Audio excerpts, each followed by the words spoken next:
आज 6 अप्रैल को ही भारतीय जनता पार्टी की स्थापना हुई थी। ये संयोग देखिए कि आज ही मुझे पुष्कर क्षेत्र में आने का सौभाग्य मिला है।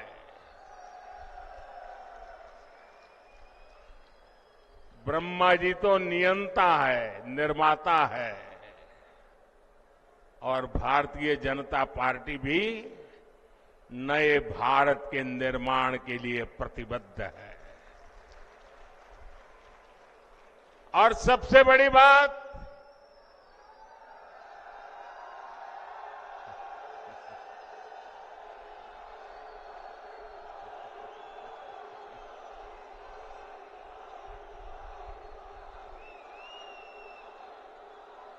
हमारा ये क्षेत्र कमल से इस क्षेत्र का संबंध है और भाजपा की पहचान भी देश के कोने कोने में कमल खिलाने जा रही है। और इसलिए पूरा देश कह रहा है, हर माता बहनें कह रही है, हर नौजवान कह रहा है, फिर एक बार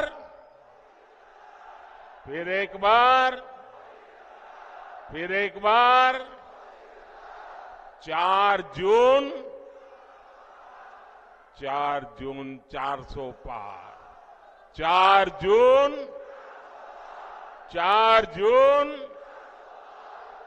जून। साथियों,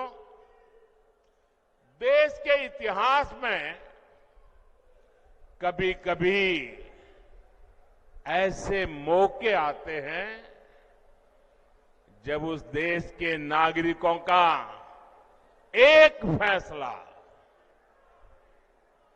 अगले सैकड़ों वर्षों का भविष्य तय करता है। 2024 का ये चुनाव ऐसा ही बड़ा अवसर है। ये कोई सामान्य चुनाव नहीं है।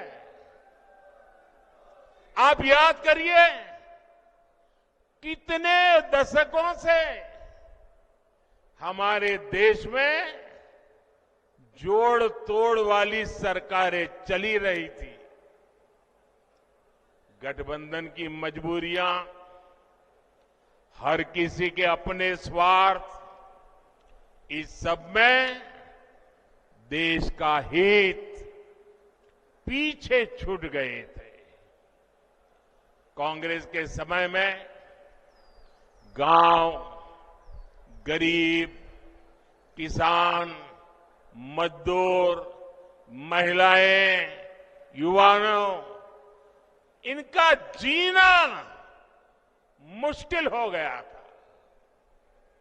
हर दिन अखबारों में या तो घोटालों की खबरें छपती थी या आतंकी हमलों की खबरें आती थी।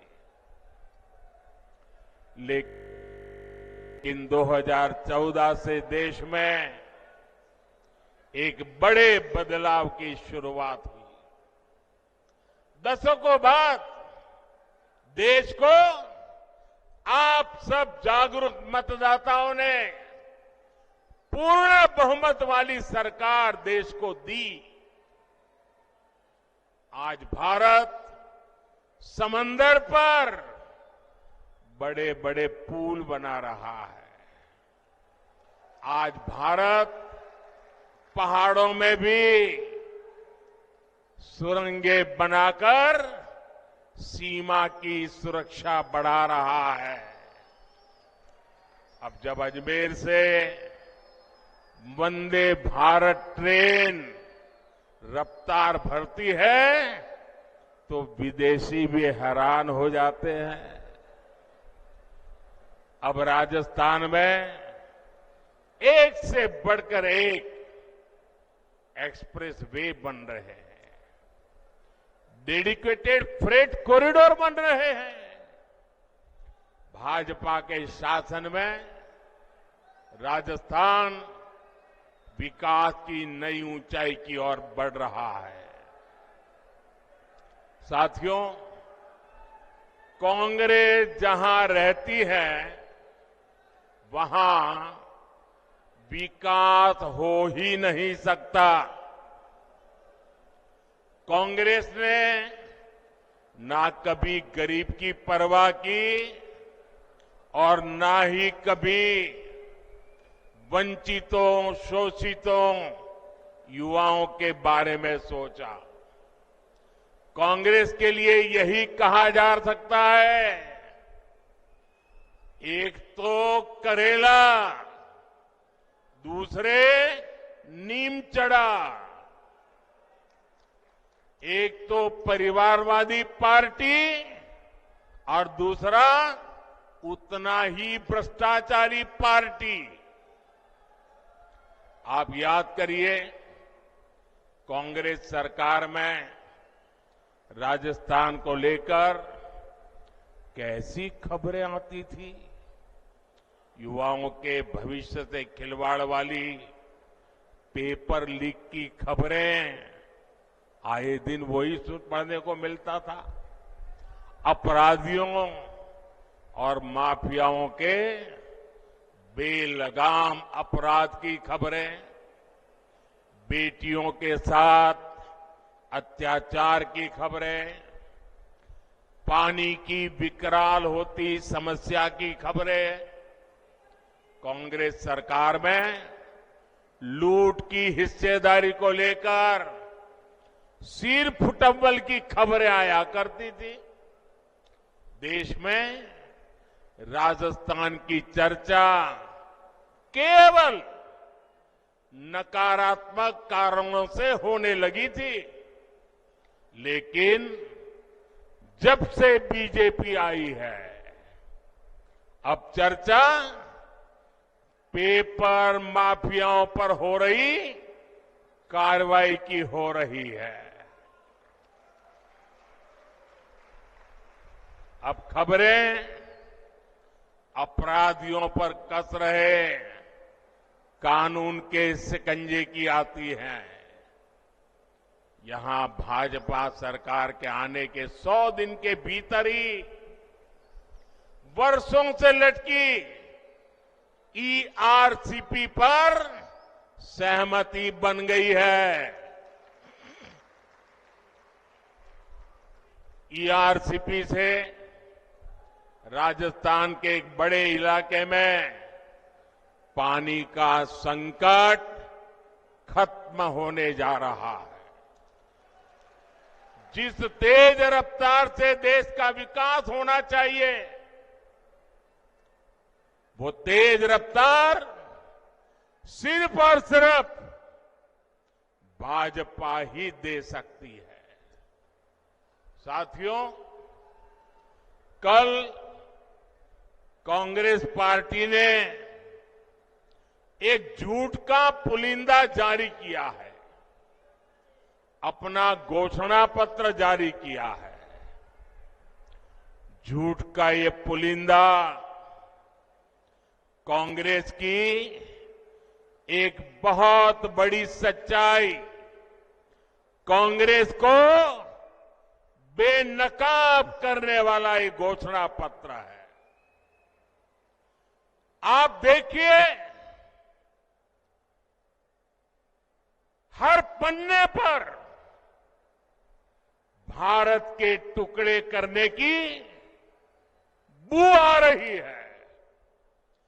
कांग्रेस के घोषणा पत्र में वही सोच झलकती है जो सोच आजादी के समय मुस्लिम लीग में थी।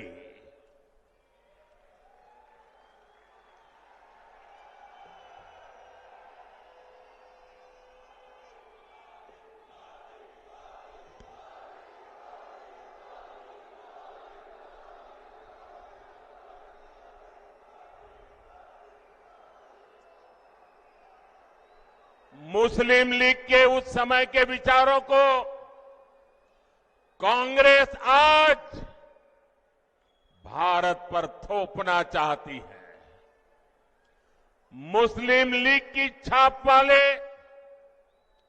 इस घोषणा पत्र में जो बचा खुचा हिस्सा था उसमें वामपंथी लेफ्टिस्ट हावी हो गए हैं। और अब देखिए आज की कांग्रेस के पास न सिद्धांत बचे हैं और न ही नीतियां बची है। ऐसा लग रहा है कांग्रेस सब कुछ ठेके पर दे चुकी है, पूरी कांग्रेस पार्टी को आउटसोर्स कर चुकी है। आप मुझे बताइए, क्या ऐसी कांग्रेस देश हित में कोई काम कर सकती है? देश हित में कोई काम कर सकती है? भाइयों बहनों, घोषणा पत्र देखोगे तो ये भारत को पिछली शताब्दी में धकेलने का एजेंडा लेकर के आए हैं। क्या हमें आगे जाना है कि नहीं जाना है? आगे जाना है कि नहीं जाना है? आगे बढ़ना है कि नहीं बढ़ना है? क्या भारत को पिछली शताब्दी में धकेलने देंगे? साथियों, गरीब और वंचित वर्ग की तरह ही कांग्रेस ने कभी नारी शक्ति की परवाह नहीं की।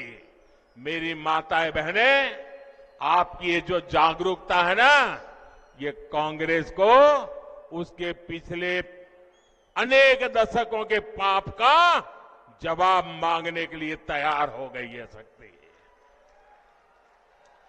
आजादी के बाद पीढ़ी दर पीढ़ी देश की करोड़ों बेटियों का जीवन कष्ट में बीता, तो उसके लिए जिम्मेवार कौन है? उसके लिए जिम्मेवार कौन है? इसके लिए जिम्मेवार कौन है? ऐसी कांग्रेस को सजा मिलनी चाहिए कि नहीं मिलनी चाहिए? ऐसी कांग्रेस को सजा मिलनी चाहिए कि नहीं मिलनी चाहिए? 19 अप्रैल और 26 अप्रैल कमल पे बटन दबाकर ये कांग्रेस को कड़ी सजा देने का समय आ गया है। आप सोचिए, शौचालय के अभाव में बहनों बेटियों को पीड़ा और अपमान झेलना पड़ता था। हमारी माताएं बहनें प्राकृतिक विधि के लिए या तो सूर्योदय के पहले जाना पड़ता था, या तो सूर्यास्त का इंतजार करना पड़ता था, और दिन भर मेरी माताएं बहनें पीड़ा झेलती थी। क्या ये पीड़ा उनको महसूस नहीं हुई? मैं गरीब मां का बेटा हूं।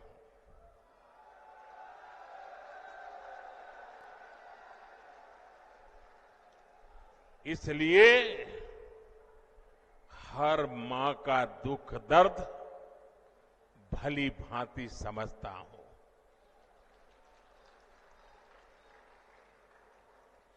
करोड़ों गरीब परिवार की बहनों को धुएं में खाना पकाना पड़ता था, और जब वो धुएं में खाना पकाती है ना, तो एक दिन में जानकार लोग कहते हैं एक दिन में 400 सिगारेट जितना धुआं ये मेरी माताओं बहनों के फेफड़े में जाता था। क्या इन माताओं बहनों को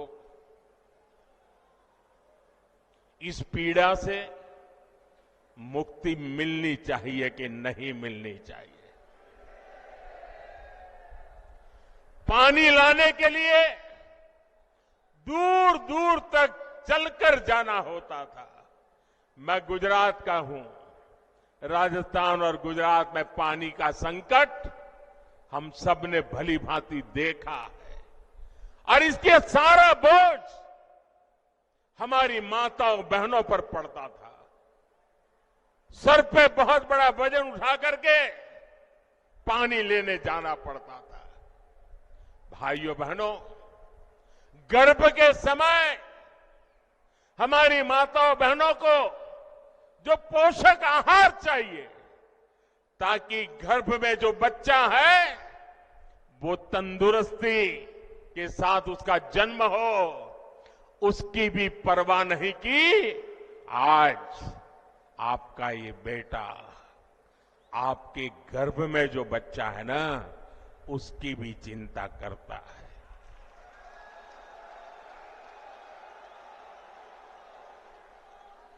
करोड़ों बहनों के पास बैंक का खाता नहीं था। अगर कहीं से थोड़े बहुत पैसे बचा लिए तो या तो अनाज के डिब्बे में रखना पड़ता था। आज मोदी ने इन माताओं बहनों के बैंक में खाते खुलवा दिए। आप देखिए समाज की क्या स्थिति थी।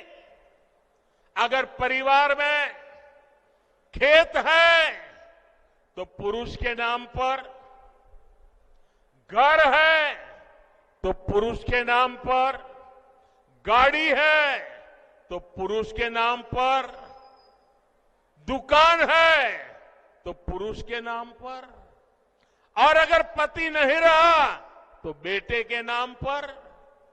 हमारी माताओं बहनों के नाम कुछ नहीं होता था। और ये आपका बेटा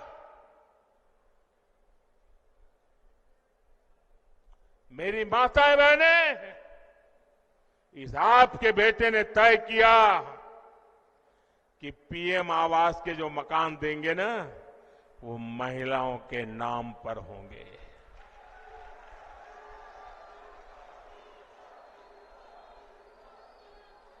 हमारी माताओं बहनों को रोजगार के अवसर नहीं थे।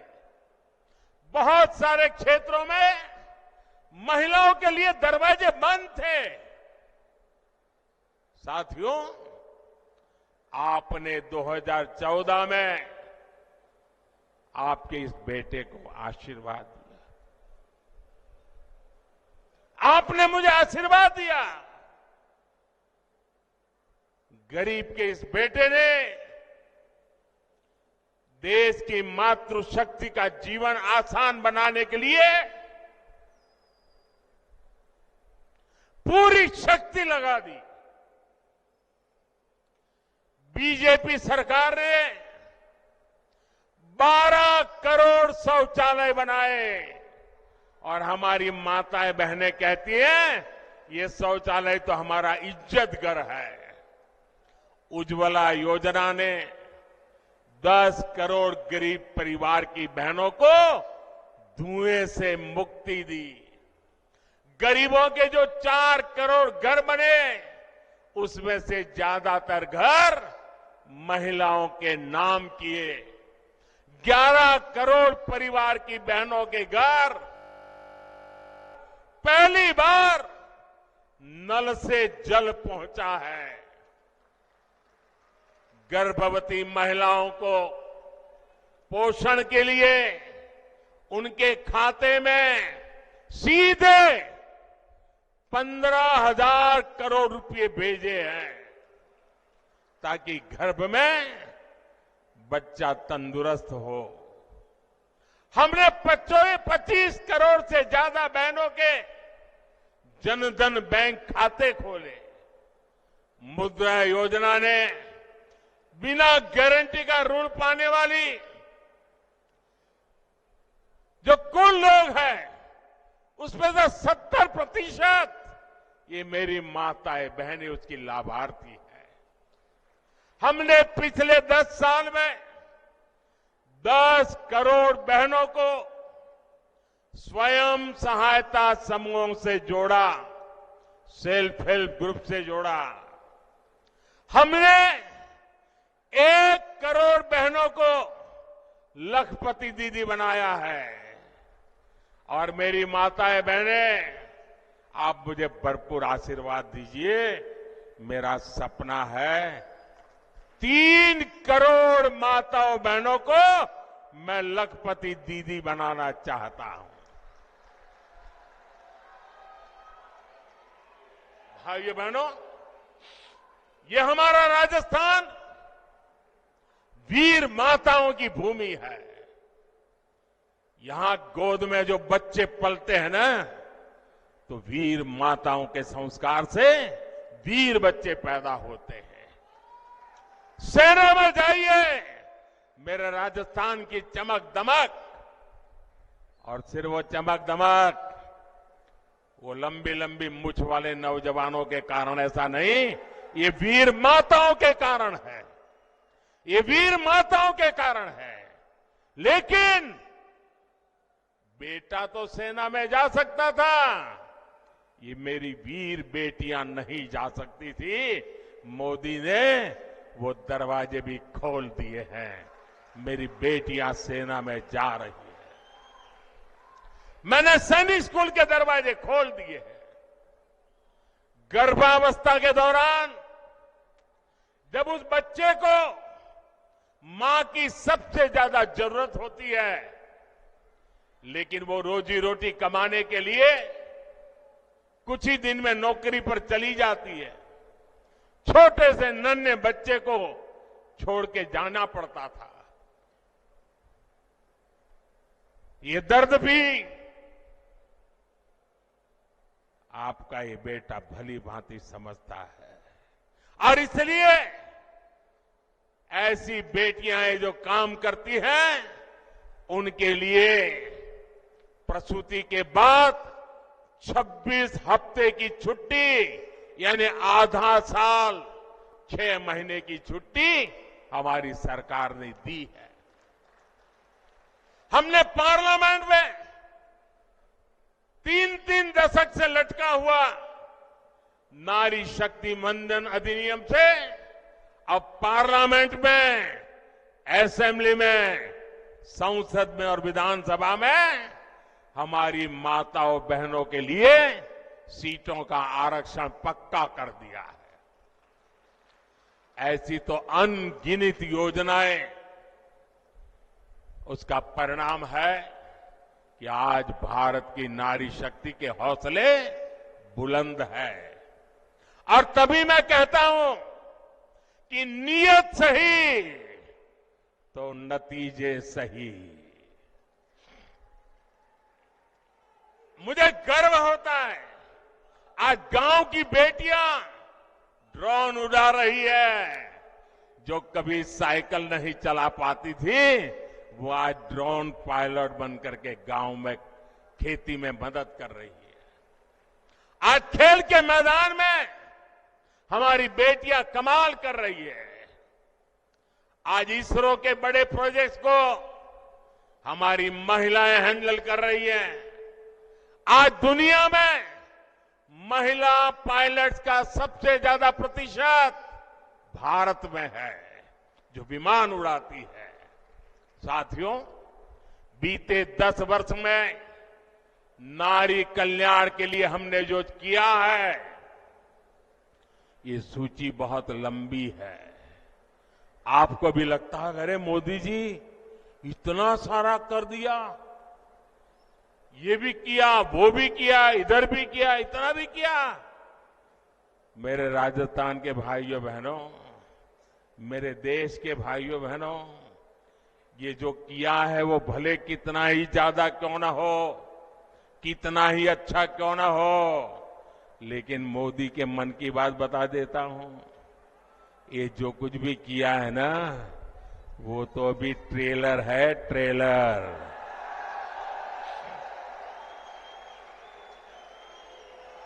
अभी तो हमें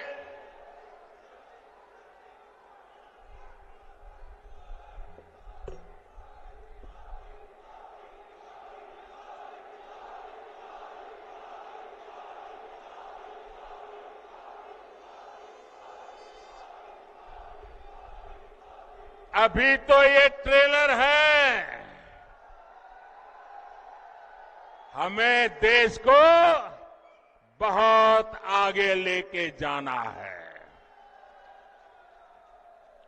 और इसलिए मैं कहता हूं, आपका सपना ये मोदी का संकल्प है। हमें 2047 तक भारत को विकसित बनाना है। हमें भारत को दुनिया की तीसरी बड़ी आर्थिक ताकत बनाना है। हमें हर प्रकार से भारत को आत्मनिर्भर बनाना है। ये तभी संभव होगा जब देश की आधी आबादी की भागीदारी का विस्तार होगा। माताओं, बहनों, बेटियों का सुख, सुविधा, सम्मान, सुरक्षा और समृद्धि, ये मोदी की गारंटी है। और इसलिए देश की नारी शक्ति भी कह रही है, मोदी को जिताएंगे। हर नारी कह रही है, हर नारी की गारंटी है। साथियों, मोदी आप सबके बीच से आप ही की तरह एक सामान्य परिवार से उठ करके आया है। आज भाजपा का स्थापना दिन मनाया जा रहा है।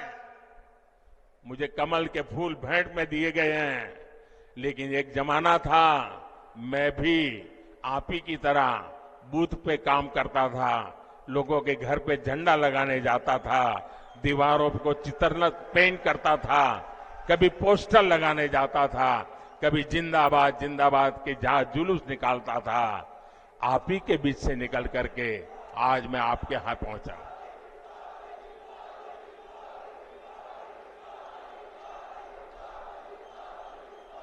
साथियों, ये जो देश के बड़े बड़े नामदार कांग्रेस और शाही परिवार के बड़े बड़े नामदार इस कामदार को गाली देते हैं, वो नामदार है, शायद गाली देना उनका वो अधिकार मानते होंगे। ये कामदार ऐसा है जो हर गाली को पचा जाता है। साथियों, ये मोदी से इसलिए नाराज है क्योंकि मोदी आज देश के गांव गरीब के साथ चट्टान की तरह खड़ा है। जनता के पैसे को लूटना ये लोग अपना खानदानी हक समझते थे। मोदी ने पिछले 10 साल में लूट की इस बीमारी का परमानेंट इलाज कर दिया है। मोदी ने इनकी लूट की दुकान का शटर गिरा दिया है और इसलिए ये बौखलाए हुए हैं। साथियों, इन परिवारवादी भ्रष्टाचारियों के कैसे कैसे खेल होते हैं, मैं आपको एक उदाहरण देता हूं। आज बीजेपी की सरकार देश के 80 करोड़ जरूरतमंदों को मुफ्त राशन देती है। अलग अलग योजनाओं का पैसा सीधा आपके खाते में आता है। 10 वर्ष में हमने 30 लाख करोड़ रुपया, आंकड़ा याद रखिए, 10 साल में 30 लाख करोड़ रुपए से भी ज्यादा गरीबों के खाते में सीधे भेजे हैं। जब कांग्रेस की सरकार थी तब जो भी पैसा सरकार द्वारा भेजा जाता था तो बीच में ही लूट जाता था। अब आप सोचिए, कांग्रेस के प्रधानमंत्री ने कहा था कि दिल्ली से 1 रुपया भेजते हैं तो 15 पैसा पहुंचता है। कहा था कि नहीं कहा था? कांग्रेस के एक प्रधानमंत्री ने कहा था ना कि दिल्ली से 1 रुपया भेजते हैं तो 15 पैसा पहुंचता है। अगर 30 लाख करोड़ रुपया उनके पास होते तो क्या होता मुझे बताइए। अब 1 रुपया भेजते हैं, 15 पैसा पहुंचता है, तो वो कौन सा पंजा है जो बीच में से रुपये मार लेता है। भाइयों बहनों, हमने जांच कराई तो पता चला कि कांग्रेस ने 10 करोड़ से ज्यादा ऐसे फर्जी लाभार्थी बनवा कर रखे थे जिनका कभी जन्म ही नहीं हुआ था, पैदा ही नहीं हुए, लेकिन योजनाएं उनके नाम पर चढ़ जाती थी। यानी 10 करोड़ फर्जी नामों पर आपके हक का हजारों करोड़ रुपया सीधे कांग्रेस के बिचौलिए के पास जा रहा था। मोदी ने ये खेल बंद कर दिया। मैंने जांच एजेंसियों को खुली छूट दी है। आपने देखा होगा कांग्रेस के एक सांसद के यहां से 300 करोड़ से ज्यादा नगद, आप कल्पना कर सकते हैं जी, 300 करोड़ रुपए नगद अलमारी में ढेर के ढेर पड़े थे और पकड़े गए। टीवी पर आपने देखा होगा। आप हैरान हो जाएंगे, ये बैंक के पास नोट गिनने के जो मशीन होते हैं ना, मुझे कितनी बैंकों से लाया, लेकिन मशीन थक गए गिनते गिनते, मशीन बंद हो जाते थे, पैसे निकलते ही जा रहे थे। कांग्रेस का घमंडिया गठबंधन मोदी से परेशान है, इसलिए चिढ़ता है, गुस्सा करता है, गाली देता है। लेकिन कांग्रेस के लोग समझ ले, आप जितना कीचड़ उछालोगे ना, जितना कीचड़ उछालोगे, कमल उतना ही ज्यादा खिलने वाला है।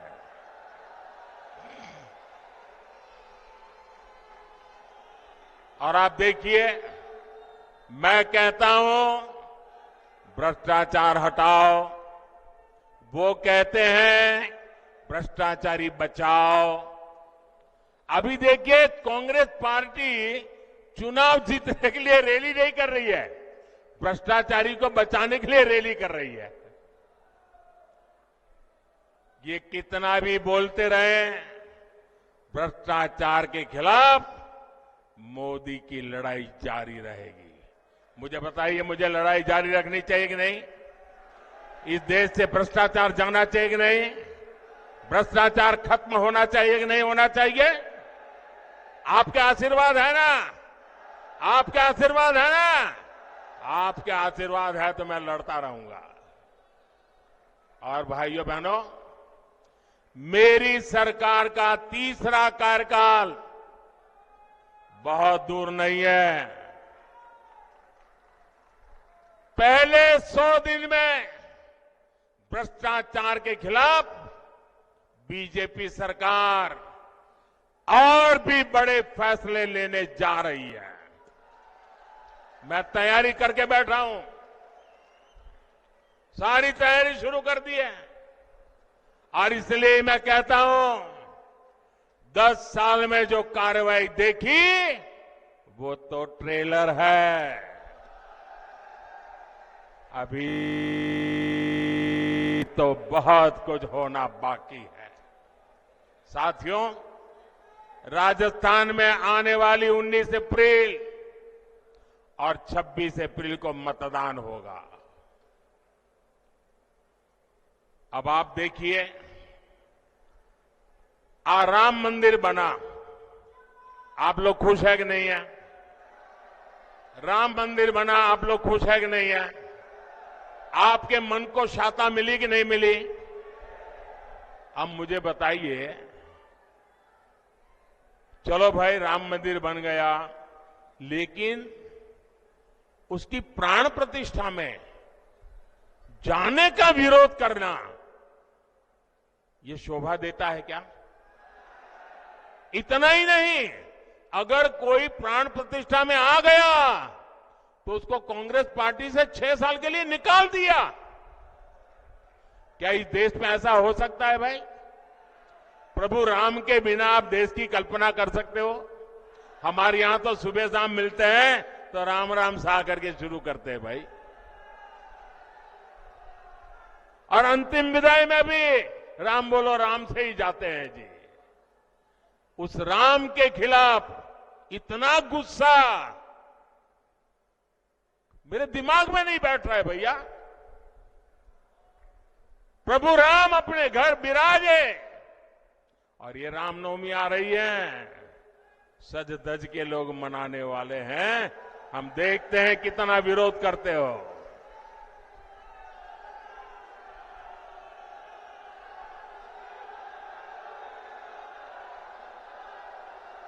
साथियों,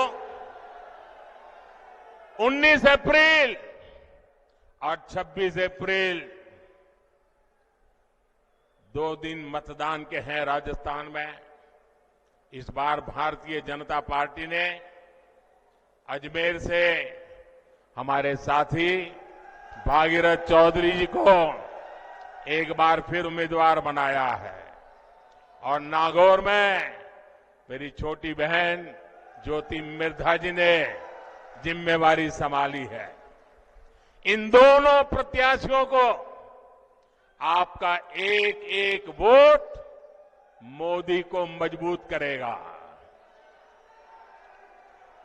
और मुझे विश्वास है राजस्थान से इस बार भी 25 की 25 सीटें देना ये राजस्थान ने तय कर लिया है।